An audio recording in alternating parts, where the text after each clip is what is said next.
Hello दोस्तों, मैं प्रदीप कुमार और आपके साथ इस समय मैं जुड़ चुका हूं और हमारे साथ नए मेहमान जो कि किसी भी परिचय के मोहताज नहीं है। बहुजन आइडियोलॉजी में एक अच्छा खासा नाम रखने वाले हमारे नए जो मेहमान हैं, इनका नाम है शशि भूषण जी। शशि भूषण जी इतने बड़ा पर नाम है, इतना बड़ा पर चेहरा है और समाज में आपको करोड़ों लोग जानते हैं। उन करोड़ों लोगों में कुछ लोग जो अम्बेडकरवादी विचारधारा से भी हैं। तो आप हमें एक चीज सबसे पहले ये बताइए कि जो लोग आपको मिलते हैं उनके नाम के टाइटल क्या क्या होते हैं, उनके बारे में सबसे पहले बताइए और बाकी चर्चा हम बाद में करें। देखिए क्या है कि जिस आइडियोलॉजी के मैं गीत गाकर, जिस आइडियोलॉजी की बात करके, जिस आइडियोलॉजी को मैं आगे बढ़ाने का काम कर रहा हूँ, वो परम पूज्य बोधिसत्व बाबा साहेब डॉक्टर अम्बेडकर की आइडियोलॉजी है। और बाबा साहब डॉक्टर अम्बेडकर की आइडियोलॉजी के मान मुझे मिलते हैं। हाँ, लेकिन ये अलग बात है कि उनकी आइडियोलॉजी को मानने वाले कम हैं, उनका गुणगान करने वाले ज्यादा लोग।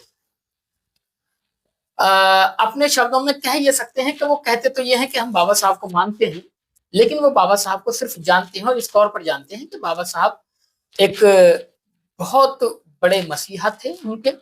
उन्होंने उनके पुरखे और उनके लिए बहुत योगदान दिया, लेकिन उन्होंने संदेश क्या दिया आखिरी समय में और वो नसीहत क्या दे के गए, इस चीज से बहुत परे हैं अभी उनके समाज के लोग, बाबा साहब के मानने वाले लोग।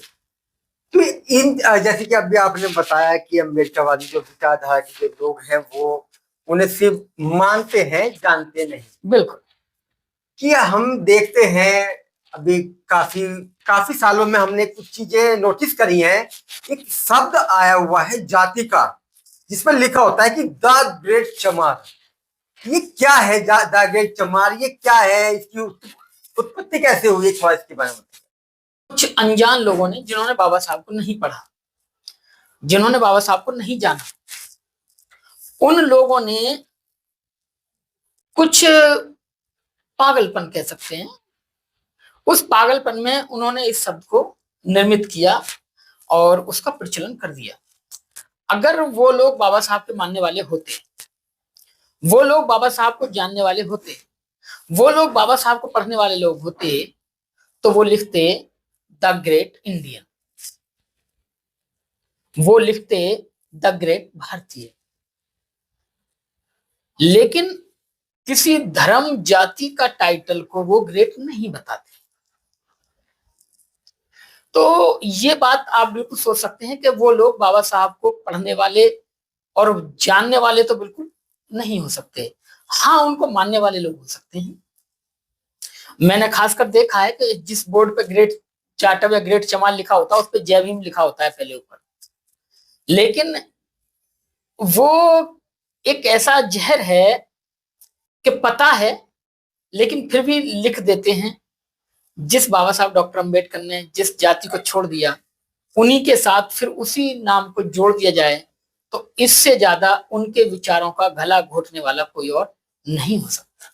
देखिए, एक शब्द है जाति जो कभी जाति नहीं है, और इसमें बाबा साहब ने एक किताब भी लिखी है जिसका नाम है जाति का विनाश।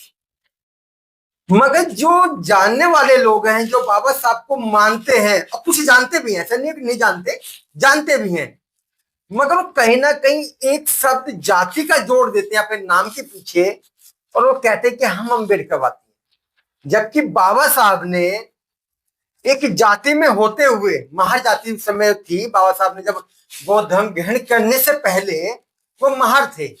जैसे ही उन्होंने वो जाति छोड़ी और छोड़ने के बाद उन्होंने कहा कि आज से मैं हिंदू धर्म का त्याग करता हूं, उन्होंने उसको छोड़ दिया और वो बौद्ध हो गए। मगर आज भी एक एक जाति के लोग अपना नाम लगाते हैं, उसके पीछे टाइटल जरूर लगाते हैं, जबकि बाबा साहब ने जातीयता छोड़ दी। तो ये कैसे लोग हैं जो अम्बेडकरवादी, क्या हम बाबा साहब को ही मानते हैं और जाति को लेकर बैठे हैं? देखिए, बाबा साहब डॉक्टर अंबेडकर जाति से ग्रस्त थे। जाति के कारण ही उनका अपमान हुआ, जाति के कारण ही उनका उत्पीड़न हुआ, जाति के कारण ही उनकी बहुत सारी हानि हुई, सामाजिक, आर्थिक, और राजनीतिक हानि भी हुई, क्योंकि वो एक भी चुनाव अपने जीवन में नहीं जीते। नहीं जीत पाते हैं। और ये सब घटनाएं घटने के बाद में 14 अक्टूबर 1956 को जब उन्होंने बौद्ध की धम्म की दीक्षा ली, तो उन्होंने कहा कि भाई ऐसा लग रहा है कि जैसे मेरा नया जन्म हो रहा है और मैं नरक से निकल गया, नरक से आजाद हो गया। उसके बाद में उनकी जाति खत्म हो गई, उनका धर्म खत्म हो गया, वो बौद्ध हो गए। जाति के नरक से वो बाहर निकल गए। जब जाति के नरक से बाहर निकल गए, फिर उन्होंने आह्वान किया अपने लोगों से। अपने लोग कौन? अपने लोग उनकी जाति के लोग नहीं थे, जो बाबा साहब फॉलो कर जो रहे उनके साथ कंधे से कंधा लगाकर साथ चलने वाले थे, और ये कहते थे कि बाबा साहब आपके कारवां को हम आगे लेके जाएंगे। बाबा साहब ने उनसे कहा कि मेरे अनुयायी मेरे पीछे पीछे बौद्ध धर्म को ग्रहण करें। और 14 अक्टूबर को उन्होंने दीक्षा ली, और 15 अक्टूबर और 16 अक्टूबर को उन्होंने खूब दीक्षाएं दी। बाबा साहब ने दी, उन्होंने खूब बौद्ध बनाए। लेकिन वही लोग बाबा साहब के जाने के बाद उन्हीं लोगों के बच्चे फिर वही टाइटल लगाने लगे जो टाइटल उनके पहले हिंदू धर्म के थे। एक बात और मैं यहाँ कहना चाहूंगा कि देखिए, बाबा साहब एक प्रॉपर महार जाति में पैदा हुए, लेकिन उन्होंने जो कार्य किए वो पूरे भारत की मानव जाति के लिए किए। उन्होंने शेड्यूल्ड कास्ट यानी कि अछूत कहे जाने वाली जाति, शेड्यूल्ड कास्ट से पहले अछूत, उसके बाद में अनटचेबल, उसके बाद में संविधान लागू हुआ तो उसमें फिर कॉलम आया अनुसूचित जाति। अनुसूचित जो सूची थी उसमें बहुत सारी सूचियां जातियां थी। हम उत्तर भारत के लोग हैं और हम दिल्ली और एनसीआर पश्चिमी उत्तर प्रदेश के लोग हैं, तो मैं उन्हीं का आंकड़ा आपको नहीं चलता। तो यहाँ जिसे आज वाल्मीकि बोल देते हैं, भंगी कह सकते हैं, हाँ बिल्कुल, पंजाब में चुबड़ा मेहतर कह देते हैं, और उत्तर प्रदेश में सीधा भंगी कह देते हैं। हाँ। दिल्ली में एक चलन हुआ है वाल्मीकि कह देते हैं। मतलब भंगी के नाम पे SC ST लग जाता है, इसलिए सरकार ने उसको मतलब एक मॉडिफिकेशन कर दिया, जिससे हम डायरेक्ट तो गाली तो देंगे नहीं, मगर गाली तो देंगे, मगर उसको चेंज करके, ये कहना चाह रहे हैं ना। गांधी जी ने उन्हें हरिजन शब्द दिया। हरिजन। बाबा साहब डॉक्टर अम्बेडकर ने शेड्यूल्ड कास्ट यानी अनुसूचित जाति में रखा। अब इनमें बहुत सारी जातियां थी, जाटव, चमार, रैगर, खटीक, कोली। ये अब जब सबके लिए काम किया था तो लेकिन पर्टिकुलर एक दो जातियों ने उनकी आइडियोलॉजी को अपनाया, ग्रहण किया, उनकी बात को मान लिया। जैसे बाबा साहब ने कहा भाई ये तुम गंदे काम छोड़ दो, मरे पशुओं का मांस उठाना, खाना, ये सब छोड़ दो। उन्होंने छोड़ दिया, और बाबा साहब ने कहा तुम पढ़ाई लिखाई पर ध्यान दो, तो उन्होंने पढ़ना लिखना स्टार्ट किया। इसमें एक दो जातियां का मैं ना जिक्र करूंगा, जैसे जाटव हो गया, जैसे महार हो गया, कुछ कोली हो गए। इन लोगों ने थोड़ा सा बाबा साहब की बात को मानकर उस कार्य को छोड़कर पढ़ाई लिखाई पर ध्यान दिया, और उनका सामाजिक, आर्थिक, राजनीतिक स्तर बढ़ा और वो मजबूत हुए। लेकिन उन्होंने उनकी एक बात को माना कि पढ़ाई लिखाई करके अपने आप को मतलब अपनी जरूरत के हिसाब से उनको माना। लेकिन उन्होंने उस बात को नहीं माना कि जाति को छोड़ना है और उनके बताए हुए रास्तों पे चल के औरों का भी कल्याण करना। इसलिए अगर आप देखें तो उत्तर भारत में जाटव, महाराष्ट्र में महार, इन दोनों ने बाबा साहब को अपनाया, लेकिन ये बाबा साहब की बातों को माने, लेकिन उनको जाने नहीं। वो ना तो वो बौद्ध बने कभी, ना उन्होंने कभी जाति छोड़ी, ना महारों ने अपने टाइटल छोड़े। आज भी मेष राम और ना जाने कितने वो तुम्हें टाइटल मिल जाएंगे। ऐसे जाटकों में तुम्हें नीम, पीपल और पता नहीं पेड़ों के नाम पे बहुत सारे उनके मिल जाएंगे, और बहुत सारे। तो उन्हीं के कारण जो आपने पहले कहा था ना कि जाति नहीं जाती, हमने जाति को जाते देखा। बाबा साहब की चली गई तो हमारी तुम्हारी क्या है? कैसे जाएगी आप बताइए। बाबा साहब की जाति चली गई ना, तो बौद्ध बनने से चली गई। क्या मैं आज हिंदू धर्म का क्या करूं? तो बौद्ध हमें बनना पड़ेगा, जाति को छोड़ना पड़ेगा। जाति के कारण ही देखिए, जाति के कारण जिन लोगों का, जाति को छोड़ेगा कौन? जाति को वो छोड़ेगा जिसको जाति से नुकसान होगा, और जिनको नुकसान हुआ जाति से उन्हें छोड़ भी देना चाहिए। लेकिन इसका उल्टा हो रहा है। जो थोड़ा सा अच्छा हो गया है, मतलब पैसे में आर्थिक मजबूत हो गया है, मजबूत हो गए, कहने का मतलब है वो शहर में चला गया और उसने जाति छोड़ दिया, यानी धर्म भी छोड़ दिया, अपनी पहचान, मूल पहचान छोड़ दी। हाँ। वो पड़ोसी को भी दूसरी पहचान बताता है, हाँ। अपनी असली पहचान नहीं बताता। लेकिन जो यहाँ का गरीब है, जो उभरने की कोशिश कर रहा है और उभरा भी है, उसने उस जाति को और भी मजबूत कर लिया। वो पिट रहा है, छित रहा है, रोज उसका उत्पीड़न हो रहा है, उसकी बेटी के साथ बलात्कार हो रहा है, लेकिन वो उस जाति को लिए सीने से लगाए चुपके हुए बैठा है, कह रहा है कि मैं तो फला शेड्यूल कास्ट। वो ये नहीं कह रहा है कि मैं बौद्ध हूं, मेरी कोई जाति नहीं है। कोई समाचार अखबार में आपने सुना है कि बौद्ध का बेटी का बलात्कार, बौद्ध के साथ शोषण? नहीं। किसका बताएंगे? शेड्यूल्ड कास्ट, यानी अनुसूचित जाति के व्यक्ति का, दलित व्यक्ति का। जब बाबा साहब की जाति चली गई और जिस आदमी ने अपनी पूरी जिंदगी उस जाति को तोड़ने के लिए अपने जीवन में लास्ट समय में एक निर्णय लिया, लोगों को संदेश दिया, तो उनके लोगों को, यानी बाबा साहब के मानने वाले लोगों को, उनकी बात मान के इस जाति को छोड़ देना चाहिए और बौद्ध बन जाना चाहिए। इसमें कोई शक नहीं है। अगर इसको किसी पे शक है तो वो बाबा साहब की आइडियोलॉजी पे शक करता है, वो बाबा साहब पे शक करता है। भाई अगर तुम्हें कुछ प्रश्न पूछना है तो आप बाबा साहब से पूछते, या बाबा साहब से पूछो कि आपने हिंदू धर्म क्यों छोड़ा, अपनी जाति क्यों छोड़ी, आप बौद्ध क्यों बने। हम उनका अनुसरण करने वाले हैं। हम उनपे अंधभक्ति की तरह, जिस तरह अंधभक्त अपने जो उनका अपना आका है उसकी बात मानते हैं, हम ऐसे ही बाबा साहब की एक एक बात पे विश्वास करते हैं। और बाबा साहब ने जैसा जैसा हमसे कहा कि हिंदू धर्म को छोड़ना है, अपनी जाति को छोड़ना है, बौद्ध बनना है, तो हमने अपनी जाति छोड़ी, अपना धर्म छोड़ा, बौद्ध हैं। तो इसी तरह उनके मानने वालों को ये छोड़नी होगी। और ऐसा नहीं है कि जाति नहीं है, चली जाती। एक चीज और भी है, आजकल एक प्रचलन चल गया है, और मैं ये नहीं कहता कि जाट समारोह की बात हो रही है। यहाँ यादव भी है, यहाँ कुर्मी भी है, यहाँ वाल्मीकि भी है, यहाँ गुजर भी है, यहाँ काफी लोग हैं, और वो एक गाना बन जाता है, मैं छोरा चमार का, या हम गुजर, या हम जाटा का छोरा।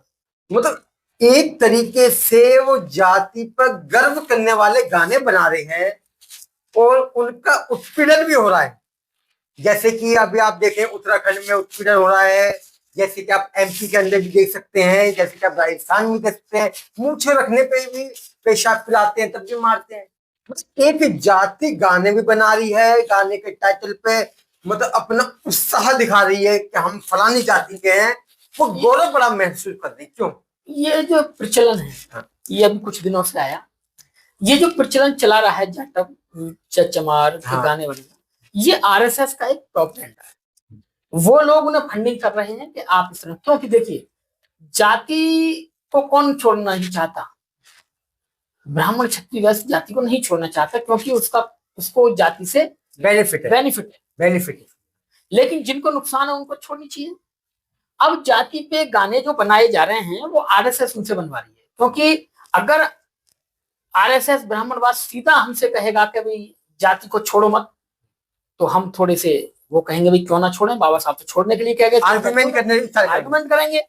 लेकिन हम घुमा फिरा के और वो दूसरी चीज दे दें कि भाई अपने गाने पे, जाति पे गाने बनाओ, तो क्या है कि एक तो सही रास्ता, और दूसरा वो दूर के दूर वो दूसरे के कंधे पे बंदूक चला रहे हैं।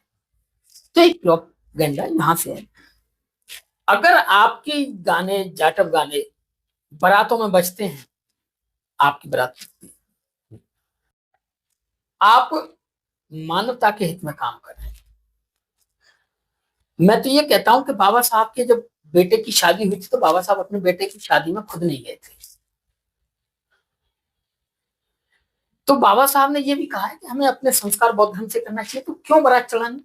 अगर मैं अपनी निजी लाइफ में ये कहूं तो मेरी बारात नहीं चढ़ी। आज मेरे पास भी 2 बच्चे हैं, मैं भी परिवार वाला हूं, मैंने तो सहरा नहीं पहना अपने सर पे, और फिर भी शादी हुई है। मैंने तो घोड़ी नहीं चढ़ा या बग्घी पे नहीं चढ़ा, मैंने तो कोई नोटों की माला नहीं पहनी, मैंने तो कोई इस तरीके का कोई आडंबर ही नहीं किया कि भाई मेरी शादी हो रही है।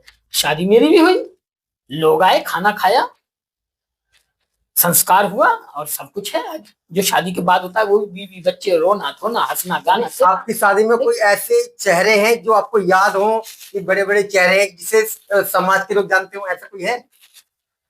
हाँ, बहुत सारे लोग हैं जो मेरी शादी में मौजूद रहे, वो गवाह हैं इस बात के। अच्छा। वो इस बात के गवाह हैं कि मेरी शादी में मैंने इस तरह का कोई वो नहीं किया। प्रोफेसर जेएनयू के बड़े विद्वान व्यक्ति हैं प्रोफेसर विवेक कुमार जी, वो मेरी शादी में मौजूद थे। अच्छा। और दिल्ली सरकार में मंत्री रहे राजेंद्र पाल गौतम, वो मेरी शादी में मौजूद थे। बहुत सारे प्रोफेसर, हमारे ग्वालियर से एक प्रोफेसर हैं वो मेरी शादी में मौजूद थे। और बहुत सारे बॉम्बे से कई सारे प्रोफेसर और लोग शामिल हुए मेरी शादी में। जानी मानी हस्तियां जो समाज में काम करती हैं वो लोग आपकी शादी में बिल्कुल। और श्रद्धेय शांति स्वरूप बौद्ध की पूरी परिवार, उनका पूरा परिवार मेरी शादी में शामिल रहा। उनके दोनों बेटे मेरी शादी में रहे और बहुत सारे। तो क्या है कि जब एक तो फिजूल खर्ची बचती है, दूसरा जो जाति का एक दंश है वो खत्म होता है अगर आप बौद्ध को। लेकिन अब जो आरएसएस करा रही है, जो ब्राह्मणवाद करा रहा है कि आप अपनी जाति पे गर्व करो, उससे क्या है कि उसके कारण उनका और उत्पीड़न हो रहा है। और आज और जातियों में जाति के गाने बज रहे हैं शादियों में, तो उनका पिटाई झगड़ा, डीजे का जो चलन है, डीजे चलता है तो फिर वो वही वो वाला गाना चलाओ, वो अगर ना भी कोई कहे तो वो डीजे वाला अपने आप चलाओ। एक नुकसान भी है काफी बड़ा। फायदा कम है, नुकसान ज्यादा है। नुकसान ज्यादा है। हाँ। अगर हमें गाने बनाने हैं तो हमें गाने इस देश के लिए बनाने चाहिए, क्योंकि ये देश हमारा भी है। हमें इस बात के लिए लड़ना चाहिए कि देश हमारा भी है और हमें भी इसमें हिस्सेदारी चाहिए। लेकिन हम किस बात पे लड़ रहे हैं? जाति के लिए लड़ रहे हैं, जो नुकसानदायक है। तो ये जो गाने बनाए जा रहे हैं, ये दो लोग हैं। एक तो हैं अनजान लोग हैं, इन्हें पता नहीं है बेचारों को कुछ भी। दूसरा, इनको जो फंडिंग हो रही है, इनको जो कुछ कहा जा रहा है वो आरएसएस करा रही है, क्योंकि आरएसएस खुद ना करके दूसरों से कराते थे। एक चीज बताइए, जैसे कि एक जातिगत गाने जो बज रहे हैं, अलग जाति के लोग भी तो उनसे मिलने आते हैं, फिर वो क्या करेंगे? नहीं, अलग जाति के लोग कौन मिलने आएंगे? नहीं। अब मैं आपसे एक बात सवाल पूछना चाहता हूँ। मैंने अभी तक सबसे ज्यादा गाने जाटव हाँ और चमार पे सुने हैं। हाँ। लेकिन फिल्म इंडस्ट्री में इससे पहले भी गाना आ गया था, मैं जट यमला पगला दीवाना। जट का मतलब है जाट। हाँ। यहां से शुरुआत होती है। तो भाई अगर कोई पागल है और वो किसी को पत्थर मार रहा है तो जायज है, क्योंकि वो पागल है, पत्थर मार रहा है। लेकिन एक पढ़ा लिखा व्यक्ति उसी पागल पे पत्थर मारे तो पागल में और पढ़े लिखे में कोई अंतर है? नहीं है ना। अगर आप पढ़ लिख गए हैं और आप समझदार हो गए हैं तो आपको जाति पे ऐसे गाने नहीं बनाने चाहिए, इससे दूर रहना चाहिए। इससे नुकसान ही होगा, समाज का भी और देश का भी। और आपको मानवता के हित में ध्यान रखते हुए मानवता के लिए गाना गाना चाहिए। जब जाटव गाने बजते हैं, क्या वाल्मीकि उस पर कोई नाचेगा? नहीं। कोई खटीक उस पर नाचेगा? क्या कोई कोली उस पर नाचेगा? क्या वाल्मीकि कोई नाचेगा उस पर? नहीं नाचेगा।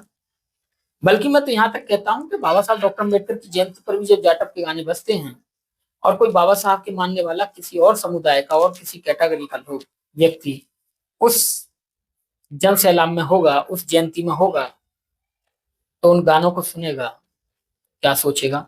ये आप अपने ऊपर रख के उसकी इसमें एक चीज भी तो बताइए, जैसे कि बाबा साहब की जयंती आती है और जातिगत गाने बजते हैं वहां पर, तो ये तो एक इस तरीके का एक इंडिकेशन हम कह सकते हैं कि बाबा साहब को भी एक जाति में ही कन्वर्ट कर दिया गया कि ये फलानी जाति के तो इसी जाति के रहेंगे। देखिए, जो आप कह रहे हैं इसको मान सकते हैं, लेकिन बाबा साहब किसी जाति में नहीं फंस सकते। उन्होंने तो खुद क्या दिया कि मैं तो हिंदू ही नहीं हूँ। भाई उन्होंने बौद्ध धर्म की दीक्षा जब ली थी 14 अक्टूबर में, तो उस समय तो उन्होंने मना कर ही दिया। मगर जो बाबा साहब को मानने वाले लोग हैं वो तो कहीं ना कहीं उनको लग रहा है कि इनके जाति में समेट दो, क्योंकि वो तो उन्हीं की जयंती पे गाना वही बजा रहे हैं। बिल्कुल, वो बाबा साहब का कद छोटा कर रहे हैं। एक जो बाबा साहब का जो कद है पूरे समाज के लिए, उसे छोटा कर रहे हैं। लेकिन पढ़े लिखे और समझदार लोग सभी जातियों में हैं, इसको ऐसा नहीं कह सकते। हाँ, ये कह सकते हैं कि और जातियों में थोड़े कम हैं और जाटव चमार महार इसमें थोड़ा ज्यादा है। ज्यादा है, क्योंकि इन्होंने सबसे ज्यादा अपने बेनिफिट के लिए इस्तेमाल किए बाबा साहब को, समाज हित के लिए नहीं। समाज हित के लिए अगर करते हैं तो सबसे पहले उन्हें बौद्ध बनना पड़ेगा। अच्छा, और बौद्ध वो बन नहीं रहे हैं। तो बौद्ध कैसे बना जाएगा? बौद्ध बनने के लिए आपको अपनी जाति छोड़नी पड़ेगी। अच्छा, आप जिस जाति में जिस धर्म में पीछे पैदा हुए हैं उसके संस्कार छोड़ने पड़ेंगे, उनके पहनावे छोड़ने पड़ेंगे, उनके संबोधन छोड़ने पड़ेंगे। अब आप देखिए, एक हिंदू अपनी पत्नी को क्या कहता है? पत्नी कहता है, देवी जी कहता है, श्रीमती जी कहता है, धर्म पत्नी कहता है। मुस्लिम क्या कहता है? बेगम। तो पता चल जाएगा, ये संबोधन मैं आपको बता रहा हूं। एक हिंदू अपनी मौसी को क्या कहता है? मौसी कहता है। मुसलमान क्या कहता है? खाला। एक हिंदू अपने बाप को क्या बोलता है? पिताजी, पापा। और मुसलमान क्या बोलता है? अब्बू। ये क्या है? संबोधन। ये भी हमें इन संबोधन से भी पता चलता है कि हम किस धर्म से। तो बौद्ध बनने के बाद में आपके संबोधन भी बदलते हैं, आपकी पहनावे भी बदलते हैं। आपने देखा है कि किसी हिंदू को, महिला को आपने बुर्खा पहने देखा है? काली बुर्खा पहने? नहीं, वो तो पहनावे हो गए, हर धर्म का अलग पहनावा अलग। तो ये सब छूटते हैं। अच्छा, आप बौद्ध बनते हैं तो आपका मन, जिसको कहते हैं ना, मन, वचन और कर्म, तीनों चीज बदल जाती है। अच्छा, आपका पहनावा बदल जाता है, बोलचाल बदल जाती है। बोलचाल में आप किसी को उल्टा सीधा नहीं बोल सकते, बड़े प्यार से बात करेंगे, सभ्यता आती है। देखने के लिए जब भी आप किसी शादी समारोह में जाएंगे, बौद्ध बन गए तो बड़े शालीन कपड़े, सफेद कपड़े पहन के जाएंगे। मन में तो खैर आप परिवर्तन होता ही है, हृदय परिवर्तन तो सबसे पहला है बौद्ध धर्म। आपको परिवर्तन हृदय करना पड़ेगा, सभी को अपना भाई समझना पड़ेगा, सभी के साथ मैत्री का, न्याय का, बंधुता का व्यवहार करना पड़ेगा। तो ये जाति जो है, जो इसका शोषण होता है, अभी मैं एक घटना आपको बताता हूँ कि राजस्थान में मुंह सकने पर जब पता लगता है कि मानने वाले दूसरी जाति के थे, मरने वाला दूसरी जाति का है, बाद में पता लगता है कि नहीं आए तो जातिगत हमला है। और कुछ स्कूलों में भी देखा जाता है, कॉलेजों में भी देखा जाता है, यूनिवर्सिटी के अंदर भी देखा जाता है कि किसी जाति के हिसाब से इनके नंबर काट लिए जाते हैं। तो जब इतना उत्पीड़न उनके साथ हो रहा है, और आजकल की एक नई घटना और भी है कि एक लड़का किसी लड़की से प्यार कर ले, पता लगा वो ऊंची जाति का, तो उसे उसके साथ हत्या कर देते हैं उसकी। तो ये सब चीजें भी तो आ रही हैं कि जब शेड्यूल कास्ट के सभी लोग बौद्ध बन जाएंगे तो बौद्धों की संख्या कितनी बहुत हो जाएगी। वाल्मीकि भी बौद्ध हो जाएगा, खटीक भी बौद्ध हो जाएगा, कोली भी बौद्ध हो जाएगा, महार भी बौद्ध हो जाएगा, डोम और जी टमटा सब बौद्ध हो जाएंगे। तो इनकी जनसंख्या ज्यादा हो जाएगी। जब जनसंख्या ज्यादा हो जाएगी, शादी ब्याह के लिए बच्चे देखे जाएंगे या कहीं हम जाएंगे तो हमारे बच्चे होंगे, फिर तो जाति रहेगी नहीं। तो ये मामला घर का हो जाएगा। तो अभी मैं लेकिन अभी बाहर का है, अभी अदर। देखिए, जातिवाद आज भी पूरा है, लेकिन पहले सीधे सीधे होता था, आज बैकडोर से है, पीछे से है। पहले सीधा नाम लेके कहते थे कि अरे फलाने के चूड़े के चमार के कहां जा रहा है। अब ऐसा नहीं कह सकते क्योंकि SC/ST एक्ट लग जाता है। अब क्या होता है कि अब छुप के बैठते हैं और रात के अंधेरे में बैठते हैं, और जब जहां देखते हैं कि अब अकेले हैं तुरंत खींचा मार दिया। अब छुपके है, पहले खुल के था। मतलब जब तक लोगों को भी नहीं पता था कि SC/ST नाम की कोई एक खतरनाक बीमारी है जो लग जाएगी तो छूटेगी नहीं, तो अभी पता लग जाएगा पीछे से। जैसे एक मामला मैंने पढ़ा था अखबार में कि स्कूल कॉलेज का था कि एक बच्चे के प्रैक्टिकल में रिटर्न में नंबर कम थे, तो 100 में से 102 नंबर देके और बराबर करके उसको पास कर दिया। अच्छा। और एम्स का मैंने देखा कि एक बच्चे के नंबर उसमें इंटरव्यू में बहुत कम थे, और उसमें भी रिटर्न में भी उस लड़के को अब ये विश्वास था कि जो मैं लिख के आया हूँ वो ठीक लिख के आया हूँ, मेरा जो नंबर है मेरे साथ धोखा हुआ है। उसने रिट डाली कोर्ट में, और जब उसकी कॉपी सार्वजनिक हुई और कोर्ट के सामने पेश की गई तो वहां देखा कि उसको जानबूझ के फेल किया गया, कम नंबर दिए गए। तो जाति का क्या हम इसको ऐसे भी देख सकते हैं कि कुछ कानूनी प्रतिक्रिया जो होती है उसके अंदर भी जाति का भेदभाव होता है? देखिए, जाति कहाँ होती, जाति हमारे दिमाग में होती है। अगर मैं पुलिस में चला जाऊं तो क्या जाति खत्म हो जाएगी, या जाति को मैं घर छोड़ता हूँ, वो तो साथ ही जाएगी ना मेरे दिमाग में। वहां भी मैं नाम देख के, और अब हमारे एक जानने वाले थे, उनकी गाड़ी में बाबा साहब डॉक्टर अम्बेडकर का स्टैचू या कोई बिल्ला या फोटो कोई कुछ लगा। फोटो लगा हुआ था, हाँ। और उन्होंने अपनी गाड़ी सर्विस पे दे दी। हाँ। वहां एक विरोधी गुट का जो डॉक्टर अम्बेडकर से हिंसा करता था, हाँ। उन्होंने उसकी गाड़ी की सर्विस तो की, हाँ। लेकिन एक केमिकल या वो किया कि 15 दिन बाद ही पूरी गाड़ी सीज हो गई। मैं उनका नाम नहीं बताऊंगा, थोड़ा अच्छा नहीं लगेगा, हाँ। हमारे अच्छे जानने वाले, सीज हो गई। बाद में जब पता चला क्या है कि इसमें तो जानबूझ के कुछ चीनी या कुछ ऐसा वो केमिकल उसमें डाला गया था, जिसके कारण वो सीज हो गई। हाँ। तो ये बताइए वो किसने डाली, क्यों डाली? तो जब मैं पुलिस में चला गया, लेकिन दिमाग जाति तो है, तो जातिवाद में वहां भी दिखाऊंगा, पब्लिक से, अपने जूनियर से, सीनियर से।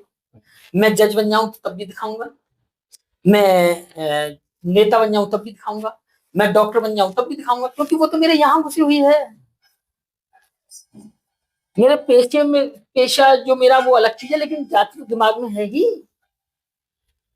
पर कहीं भी चले जाएं कि जाति मतलब दिमाग पे हावी रहेगी। वो तो रहती है, वो उनके रहती है जिनको जाति से प्रॉफिट होता है। प्रॉफिट।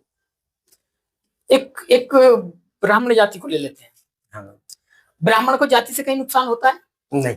नहीं होता, बल्कि वो नुकसान करता ही करता है। जहां भी जाएगा देखेगा अपना विरोधी से, उसका विरोधी कोई भी हो, आप जज बन जाइए। अगर आज जज सारे ब्राह्मण है लगभग सुप्रीम कोर्ट में, हाँ, तो जब वो निर्णय देंगे या कोई भी काम होगा या क्या है, तो उनके दिमाग में वो चीज रहती है। तो एक जाति की बात का मैं अगर आपको बताऊं, तो अभी बौद्ध गया मंदिर मुक्ति आंदोलन की डेट, लास्ट डेट दी थी, वो फरवरी में कुछ दी थी कि 18 फरवरी या कुछ इस फरवरी को लास्ट डिसीजन होगा, लेकिन नहीं हुआ। डेट पे डेट नहीं लेते उसको, फाइल इतनी नीचे कर देते हैं कि नंबर आता नहीं है, फिर अगली डेट दी जाती है। तो वो लास्ट जो डेट बताई थी वो कहाँ है? तो वो तो बौद्धों का मैटर है, जाति का तो है नहीं वो तो। नहीं, फिर भी अगर वो मैटर पे बात होगी तो ब्राह्मण के हाथ से वो चला जाएगा। बोध गया है, जो बुद्ध विहार है, बौद्ध विहार है, हाँ। वो ब्राह्मणों के हाथ से चला जाएगा। ब्राह्मणों को सबसे ज्यादा फायदा किसको हो रहा है बौद्ध विहार में? वहां ब्राह्मणों को हो रहा है, बौद्ध तो वहां कोई है ही नहीं। और जो बौद्ध भिक्खु रखे भी गए हैं, वो भी उन्होंने अपने रखे हैं जो ब्राह्मण से बने हैं, दिखावटी कठपुतली जिसे कहते हैं। कठपुतली। अगर आपको वहां प्रॉफिट नहीं है उस बुद्ध विहार से, आपको लेना देना नहीं है उस बुद्ध विहार से, अरे तो छोड़ दो भाई, तुम छोड़ दो बुद्ध विहार को, सरकार को दे दो, सरकार अपने अंडर ले लेगी, सरकार अपने अंडर में ले ले। लेकिन एक पर्टिकुलर एक जाति से तो मुक्ति मिल जाए उसे, सरकार के हाथ में देख रेख सब कुछ होगा तो हमें भी तसल्ली मिलेगी। मतलब एक हिंदू बौद्धों के मंदिर पर कब्जा करके बैठा हुआ। कब्जा करके।